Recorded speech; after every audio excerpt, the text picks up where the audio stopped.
Counter અને auto as a sector કઈ રીતના હવે જોવાનું? મને એવું લાગે છે કે સૌથી મોટો ફાયદો કદાચ આ જે યુકે સાથે આપણને થયો છે એફટીએનો, એ ટાટા મોટર્સને કદાચ સૌથી આજે ભવિષ્યમાં ચોક્કસ ફાયદો થશે. કારણ કે જે જાતની ઇવન યુરોપિયન યુનિયન સાથે જ અત્યારે એફટીએ આપણે કર્યો છે.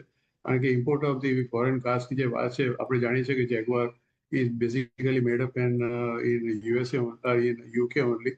એટલે એ જે છે ટાટા મોટર્સ, આમ તમે ફંડામેન્ટલી જુઓ તો એમાં એ જ્યાંથી એ લોકોનું જે સ્પ્લિટ થયું છે બંને કંપનીઓનું સીવી ને ઈવીમાં, તો એ જાતનું એક જે કંપની બહુ મારી દ્રષ્ટિએ બહુ સારું પગલું લીધું છે. આજે ટાટા મોટર્સમાં તમે જુઓ તો 435-36 રૂપિયાનો ભાવ છે. 485 રૂપિયા હમણાં રિસેન્ટલી આપણે હાઈ જોયો હતો. અને કંપનીના ફંડામેન્ટલ્સ પણ એટલા બધા હવે ખરાબ નથી. રીતે કંપની કમિંગ આઉટ ઓફ વચમાં જેના પર સાયબર એટેક થયો હતો, એ પછી company has come out of this particular thing. કારણ કે 1.5-2 મહિના જે એ લોકોને સફર કરવું પડ્યું, તો આથી Tata motors head given a very big setback. અને જે રીતે કંપનીઓની ગાડીના વેચાણના આંકડા આપણે જોઈએ છે, they are also very comfortable. એટલે મને એવું લાગે છે કે બોથ ટાટા જે અત્યારે સ્પ્લિટ થયું પછી અને આ બંને group, I think they are definitely PV અને જે તમે ગણો છો, both are definitely much better.